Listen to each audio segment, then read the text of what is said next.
Olá, nerds, geeks e afins. Estamos todos aqui unificados ao 7º episódio da terceira temporada de Star Trek Discovery. Sir, what? I never completed the command training program. Sir, I'm an ensign. I would be responsible for lives. Bom pessoal, com esse episódio aqui, que já passa a metade, mais um pouquinho dessa temporada, já podemos afirmar aqui para Discovery que temos uma bela de uma enrolação. Pois é, até agora a série não diz a que veio exatamente em sua terceira temporada. Sim, há um arco narrativo, aquela coisa meio genérica do fim da Federação, do fim da Frota Estelar, por causa da superpotente combustão. Definitivamente, até agora, passado metade da temporada, nós não sabemos exatamente o que causou, na verdade, a combustão. O que é, até descobrimos, mas isso era meio que óbvio desde o começo. Os cristais de dilítio se fragmentaram e as naves estelares, puff, explodiram, causando por tabela o fim da Federação / Frota. Até aí, tudo bem, mas o desenvolvimento e a tentativa de passar para nós, espectadores, por que isso aconteceu, se é um evento apenas natural ou não? Bom, é óbvio que não foi um evento natural. Se fosse, aí o motivo da existência da terceira temporada passaria a ser ridículo.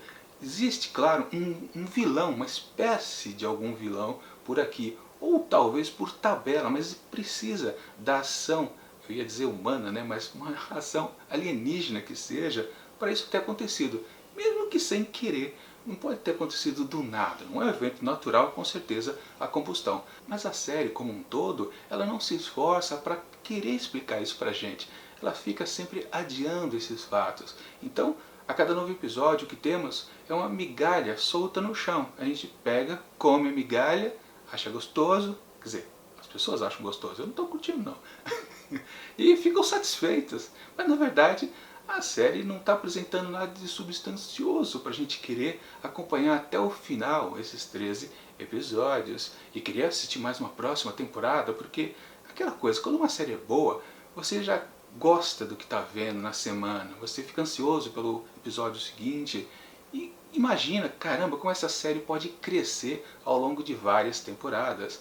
Com o que temos aqui em Discovery, a gente nunca fica na esperança de que tudo vá melhorar, a não ser, claro, que a gente esteja completamente enganado com o que a gente está vendo.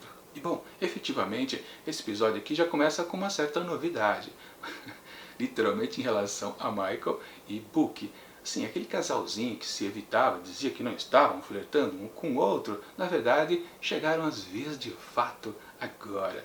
Isso porque Michael está, claro, numa posição completamente diferenciada, ela foi rebaixada. Aliás, sempre vale lembrar, rebaixada pela segunda vez na mesma série, né? Não é a primeira vez que ela é rebaixada do posto de primeiro imediato para qualquer coisa, tipo oficial de ciência, né? A série começou com este evento, né? Aliás, eu sempre gosto de dizer que o melhor momento da personagem em si é quando ela é rebelde, embora isso também seja o lado pior dela. É um contraste, né? A melhor coisa da personagem também é o que tem de pior, né? Porque o seu comportamento, ele não é apenas errático, ele é insistentemente errático. Aí que fica o problema em si. Mas de qualquer forma, né? Ela estava rebaixada, então ela já se sentia não pertencente àquela tripulação, porque vem aquelas questões, né? De quando ela ficou um ano afastada, que não teve contato com a tripulação da Discovery, então ela não se associa mais com essas pessoas e talvez seja mais sensato ter uma aventura solo. Quer dizer, não tão solo assim porque ela está com o Book, né? Enfim, o episódio começa com essa sensação que ela vai partir. Mas não, isso nunca vai acontecer nessa série porque ela é dominada completamente pela personagem. Ok, ela até podia sair durante uma certa temporada e ficar ausente da nave, mas aí deixaria de ser profundamente uma série de Star Trek, né? A personagem é tão marcante e a gente ter que acompanhar ela num momento completamente isolado seria um desastre total para esse tipo de produto, né, que é Star Trek. Mas claro, isso era fogo de palha, logo ela já está integrada novamente a tudo isso. Porque, sim, temos aquela informação que ela colheu, obviamente, naqueles 1 ano que ela passou longe da tripulação, daquela variação de tempo, né, entre as explosões. Ela sabe que as naves não explodiram ao mesmo tempo. É coisa mínima de diferença, mas a partir disso ela pode traçar uma triangulação. Se ela pegar 3 dados concretos que as naves explodiram em tempos diferentes, ela consegue determinar uma origem para a explosão, ou seja, onde partiu talvez uma emissão que fizesse com que os cristais se fragmentassem. Talvez isso, não sei se é exatamente esta questão que ela quer chegar. De qualquer forma, ela também saca uma outra informação aqui da manga. Ela pesquisou nos dados da Federação um tal projeto chamado SB19 que mapeava a galáxia inteira e ela quer ter acesso a isso. Daí que chegamos à novidade então desse episódio. Ela vai procurar lá o almirante Vance e descobre que na verdade quem detém essa tecnologia do SB19 é o planeta chamado Nivar. Ninguém sabe o que é, né? Claro. Antigamente era conhecido como Vulcano. Ah, agora sim, né? O lar dos vulcanos. E aí a gente descobre também que eles estão agora vivendo como os Romulanos. Na verdade, o que sobrou do povo Romulano. Que a gente entendeu mais lá na série do Picard. Ok, aí tem um problema que a série faz uma lambança, literal, porque a Michael, ela conheceu o Spock jovem. E o almirante diz para ela que o embaixador Spock foi o primeiro, né, responsável por unificar esse povo que um dia foi separado, mas que antes tinha uma origem em comum. Olha que lambança, né? Salada, né? Mas é claro, isso está tudo no contexto do core da série que a gente aprendeu nas séries anteriores. Só que temos sempre que lembrar, Michael e todo o pessoal de Discovery é de uma era antes de tudo isso. Ou seja, é um bando de informação de um povo que era o mesmo, se separou, juntou, separou de novo, juntou, vai separar de novo, juntou. Ou seja, é um vai e volta que literalmente ela não sabia disso. Nem ela, por exemplo, sabia que estava recebendo aquela informação pela primeira vez. Aliás, algo curioso, né? Eles avançaram, né, tantos anos no futuro e parece que ninguém consulta uma boa enciclopédia para ver o que aconteceu nos últimos anos, né? Parecia que isso ia ser uma constante na série, né, para essa temporada, essa diferença do onde estar, né, de estar no futuro, num tempo que não pertence a eles. Sempre teria esse contraste, né, do antigo e do novo, mas a série, claro, ela não vai por aí, ela não quer discutir essas questões interessantes que qualquer série, acho que de ficção científica, seria a primeira coisa que eles iriam abordar. Mas não, o Discovery não vai fazer isso, obviamente, né? Não é uma série para se fazer pensar. Eu sempre digo, esse show é voltado para adolescentes. Então é só apresentar um episódio com um enredo assim, bobinho, com uma tensãozinha. Acabou, é suficiente, não precisa de mais nada. De qualquer forma, tantas informações referentes aos vulcanos e aos romulanos de uma hora para outra e Michael nem titubeia, ela apenas, o que ela faz? Ela se emociona, Spock, meu irmão fez tudo isso, que orgulho! É um processo completamente emotivo, nada racional para quem quer, claro, também de ciência, e se importaria também por tabela, por história, assim como o Saru também, ele não faz nenhum questionamento, o que? Peraí, conta essa história direito, senta aqui, vamos tomar um chazinho, que negócio é esse? Não há questionamento nenhum, eles aceitam toda aquela carga de informação ali, do nada, e fica por isso mesmo. Quer dizer, a série não vai se importar realmente com isso, mas enfim, né? O projeto SB19 está na mão dos anteriormente vulcanos, agora chamados de nivarianos, né? Porque agora são um planeta chamado de Nivar, onde estão também os romulanos. Ok, eles não querem fornecer dados sobre essas experiências, porque literalmente eles se sentem culpados de terem começado a combustão. Na verdade, eles culpam a Federação por ter feito com que eles ativassem então a tal combustão. Também um conceito bem enrolado, mas de qualquer forma, o que vem de tudo isso aí, né? Não importa. Na verdade, isso aí é contexto ali do episódio, o enredo do que a gente está vendo nessa semana. O que vale de profundo mesmo é que, sim, é preciso ter essas informações sobre esse projeto SB19, mas não pode porque eles estão de mal com a Federação. Aliás, o próprio planeta Nivar já saiu da Federação há quase 100 anos.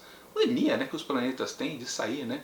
Principalmente os planetas fundadores. Já vimos que a Terra saiu da Federação, acho que foi no terceiro ou quarto episódio, e agora descobrimos que também Vulcano, que também foi um dos fundadores, também saiu. Que beleza de situação realmente que foi essa combustão, né? Que todo mundo ficou maluco, né? Perdeu a razão, né? As questões diplomáticas, cada um cuida do seu e, e fica por isso mesmo.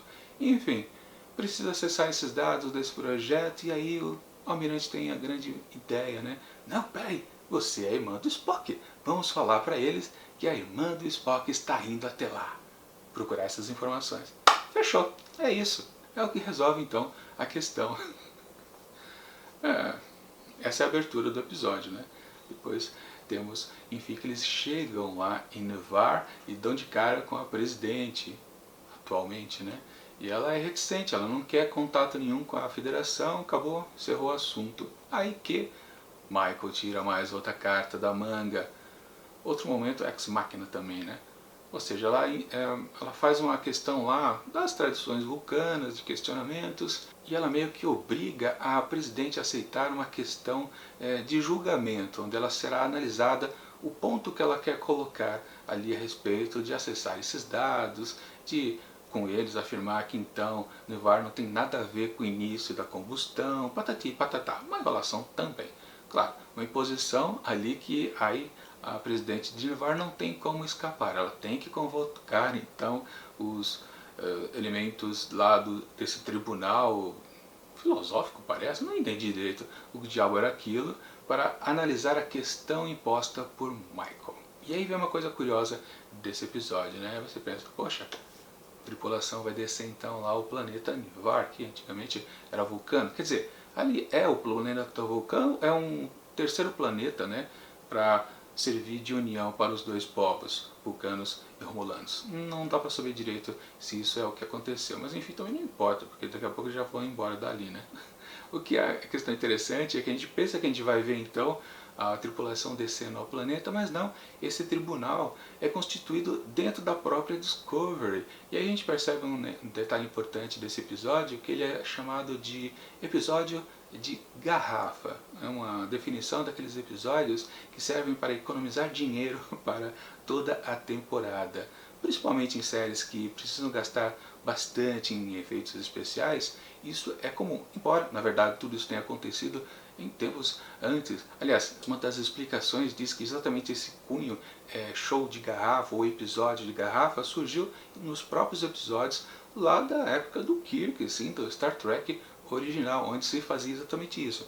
Para economizar um pouco de grana, se faz um episódio totalmente contido em cenários que já existem. Ou seja, na verdade, quando você cria um novo episódio, o custo ele é sempre individual, então você precisa criar novos cenários, fica caro, precisa contratar novos autores, fica caro. Então, um bom episódio de garrafa é aquele que usa os cenários que já estão feitos e praticamente não se convida muitos atores para serem os coprotagonistas daquele episódio. Trabalha-se mais com pouquíssimos figurantes também. Claro que no caso aqui ainda tem uns 4 atores convidados aqui para participar, mas 5 até, né? Ainda tem a outra, a mãe da Michael, mas daqui a pouco eu chego nela, né? Sim, em termos de atores tem bastante gente, mas no conceito de utilizar os cenários que já estão prontos, com certeza esse aqui é um episódio de garrafa. E por isso que a gente não vai até lá embaixo, no planetinha. Ni'Var a gente não fica sabendo como é que é, se realmente é vulcano ou não, ou quem sabe, bom, a fundo, não importa. O tribunal é feito então lá numa salinha da Discovery e fica por isso mesmo. Enfim, chegam lá os tais fiscais que vão, eu não sei qual é a denominação que deram para aqueles 3 lá, que na verdade são um legítimo vulcano, um legítimo romulano e um terceiro que é um rômulo vulcano. Sim, as raças já se fundiram, né? Já se unificaram. A gente precisa lembrar também do título desse episódio, que é Unificação 3, parte 3, né? Daqui a pouco também falo um pouco mais sobre isso. Mas o que importa é que sim, Michael coloca a sua questão e eles precisam decidir. Na verdade, o presidente ali, que é o vulcano puro, ele já está decidido a encerrar o assunto, acabou. Só viemos aqui só para cumprir tabela, porque aquilo não pode ser recusado, né? Quando é solicitado por um vulcano, ou pelo menos um que está relacionado com os vulcanos, no caso ela é uma meia-irmã do Spock, né? Não pode ser negado a convocação desse tal tribunal. Mas então o chefe já veio lá com essa situação já colocada em mente, né? Michael apresenta a situação, ele recusa imediatamente, acabou, fim de papo. Mas começa o tralalá ali de um certo debate. Claro que não lembra aqueles grandes episódios também da série de tribunal, né? Tivemos vários ao longo de todas as séries, né? Acho que Discovery é o primeiro que tem. Mas enfim, o que importa também é que Michael tem a sua advogada de defesa, que é aquelas tais ninjas que a gente conheceu na série do Picard. Pois é, aquelas que se dedicam a uma causa perdida. Agora, nesse novo contexto de anos no futuro, elas são sempre os advogados, não pode ser outras pessoas a representar esses solicitantes desse tipo de tribunal, ou também outras coisas legais também, mas o que importa aqui no fundo, né, é a mãe da Michael que vem representar ela. Uma forçação de barra? Bom, sim e não. É uma forçação de barra porque, claro, tudo tem que estar em volta da Michael, né? E no começo da temporada, nos primeiros episódios, ela estava sempre falando da mãe dela, que ela precisava procurar. Bom, enfim, ela apareceu, também apareceu só para ir embora.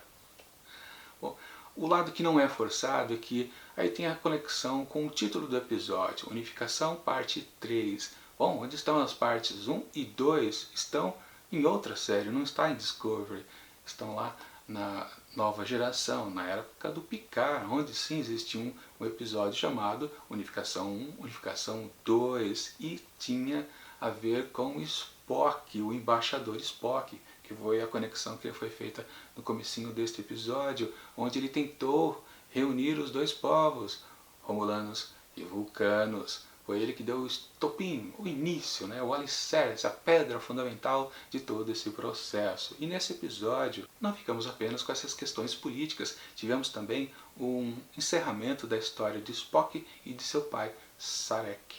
Pois é, e aí também outra coisa que ficou batida nesse episódio, né? Sarek também, além de ser pai de Spock, naturalmente, era de criação da Michael, né? E não é citado em nenhum momento por parte dela que ele participou também desse evento que Spock iniciou a unificação desses dois povos, que um dia foi único. Pois é, esqueceram, né? Nem tocaram nesse assunto. Inclusive usaram uma imagem, né, do discurso lá do Spock, lá naquela época do episódio da Nova Geração, da época de Picard e tudo. Enfim, a forçação de usar a mãe da Michael aqui tem lá os seus motivos.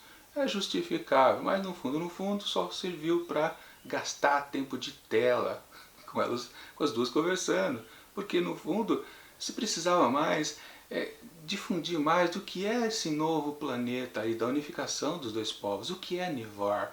Em vez de ficar naquela coisa do tribunal que foi uma salada de tentar provar que Marcos estava dizendo a verdade ou não por parte de sua advogada barra mãe contra os três lá, juízes, entre aspas, é uma situação complicada de entender assim numa primeira tacada. Talvez se você assiste o episódio uma segunda vez você entende melhor o que eles estão dizendo, mas no fundo aquilo é uma baita de uma enrolação. Tudo, claro, focado no personagem Michael. Mas, na verdade, até que faz sentido. Esse tipo de episódio, realmente, ele é focado num só elemento. Até aí, ok, não é o exagero tradicional da série de tudo estar em cima ou em volta da Michael. Aqui, nesse episódio, estava correto, pelo menos. Mas que, na verdade, só serviu para deixar o episódio bem arrastado. Não temos um tiro disparado nesse episódio, né? É um episódio, como sempre digo, né? É um episódio de garrafa, aquele que contém o orçamento, né? Gasta-se o mínimo possível. Acho que o único efeito que foi mostrado ali realmente foi o planeta sendo colocado em tela, né? É uma coisinha um pouco mais barata, mas não gastou em cenário, não gastou em inventar mais naves, inventar outros cenários, arquitetura, aquela coisa toda, mais vestimentas. Usou-se o que tem por ali. Mas esse tipo de episódio rende boas histórias, que aconteceu em várias e várias vezes dentro da série Star Trek, dentro da franquia, né? Principalmente lá na época do Star Trek original, das aventuras de Kirk, existiram bons episódios de garrafa, só se usava o que tinha em volta, um ou dois atores convidados e ficava tudo uma maravilha. Questão, claro, de saber escrever um bom roteiro, coisa que o pessoal aqui não sabe, obviamente. Mas a questão é que toda aquela lambança que teve naquele tribunal super confuso que não consegue entender direito. E o que acontece no final? Michael ganha ou perde a ação que ela propôs? Literalmente, ela retira a mansão que ela fez, cara. Parou, não, tudo foi inútil então. Se ela retirou o pedido, não se precisa mais julgar. E encerrado o papo, cada um volta para sua casa e fim. Mas lembram-se, tinha a presidente de Nivar. Ela acaba mandando por baixo do pano as informações que Michael queria a respeito do projeto SB-19. Fim de papo. E aí temos aquilo que a migalha dada dessa vez. Qual foi? Exatamente um cartão com informações, né, um pendrive, sobre o projeto SB-19 que está na mão de Michael. Isso de novo, quantas vezes isso já aconteceu aqui nessa temporada? Já vimos com aquela informação que a Dira dá para Michael da localização de onde está a frota estelar. Temos no episódio anterior, né, que foi a caixa preta, né, dada para ela também com a informação dentro, ou seja, por 3 episódios terminados da mesma maneira, uma caixinha com uma informação dentro. Que originalidade incrível desta série. Não tem o que dizer. Só está enrolando, gente. Isso não é um bom episódio, nem aqui, nem em Nivar. Portanto, para. Unificação. Peraí. Para tudo. Estou esquecendo de outra coisa também. A história B desse episódio. Como é que eu vou esquecer? Porque é forçado. Tilly. Bom, quando Michael foi destituída de imediato, Saru precisava colocar alguém no seu lugar. Quais são as opções que ele tem? Bom, temos alguns tenentes sêniores, com certeza podia ser a Detman, aquela que está com um problema, né? Ela ainda está meio confusa, desde aquela pancada na cabeça na passagem de tempo, né? O que mais podemos ter? Tem aquela Nilsson, aquela personagem que está aparecendo de vez em quando ali, que aliás, para quem não sabe, ela era a atriz que antigamente fazia a personagem semi-robótica, né? Meio um pré-data, que tinha elementos cibernéticos, né? A Adrian, que morreu na segunda temporada, mas a atriz ela tinha alergia, né, da maquiagem, ela teve que se afastar da série, mas os produtores convidaram ela. A gente tem um outro personagem, você quer pegar ele? A gente passa o seu personagem para outra atriz, né? Mas você continua aqui com a gente com outro personagem. Então essa é a Tenente Nilsson. Ela podia ser também uma boa candidata a ser uma imediato, né? Mas não, o Saru escolhe a Tilly. Pois é. Para quem não se lembra, a Tilly não pode ser uma imediato, porque o rank dela é alferes. Ela não é nada. Ela está começando a sua carreira. Sim, ela tem um plano de ser uma capitã no futuro, né? Coisa que ela pouco pôde ser quando o pessoal teve lá no Universo Espelho no finalzinho da primeira temporada. E ela foi até uma capitã malévola, né? Foi divertida aquela parte lá. Mas ela não tem condição de ser um imediato, um primeiro oficial de uma nave. Ela titubeia, ela mal consegue falar uma frase completa sem gaguejar um pouco. Como é que ela vai comandar todo mundo? Tudo bem, vamos aceitar, vai, né? Afinal de contas, ela está no elenco principal. Tanto Detman quanto Nilsson são apenas personagens de apoio, de fundo de cena, que vez ou outra ganham umas falas importantes, mas ok, ser a Tilly, beleza, porque não poderia ser o Stamets, não poderia ser... Hugh não podia ser porque... Não, Hugh foi promovido a elenco principal, mas também não podia ser porque ele é médico, né? O Stamets é o engenheiro da nave, então realmente não sobra ninguém para ocupar esse espaço. Tem que ser a Tilly. Que coisa, né? Fazer o quê? Mas o problema de tudo isso, fora a maluquice, o exagero, claro, os roteiristas passando por cima dessa questão de ranking, né? O que vale é que... Como é que a tripulação aceitou isso? Primeiro Tilly foi falar com o Stamets, que meio que torceu o nariz, depois aceitou. Estava aconselhando até que ela realmente dissesse sim para o Saru. E aí falar sim que é o problema, porque depois numa outra cena, bom, Stamets dedurou para todo mundo, né? Todo o elenco de apoio, né? Que ela estava sendo candidata ao posto, e todo mundo disse para ela assim, num jogralzinho bem adolescente, né? Diga sim, diga sim, diga sim, só isso. Ou seja, praticamente aquilo virou uma democracia, estava todo mundo votando para ela ser a representante deles. Outra maluquice também da série, que não se importa com um ranking militar, não importa, fazer o que, né? Tudo é uma bela de uma bobagem.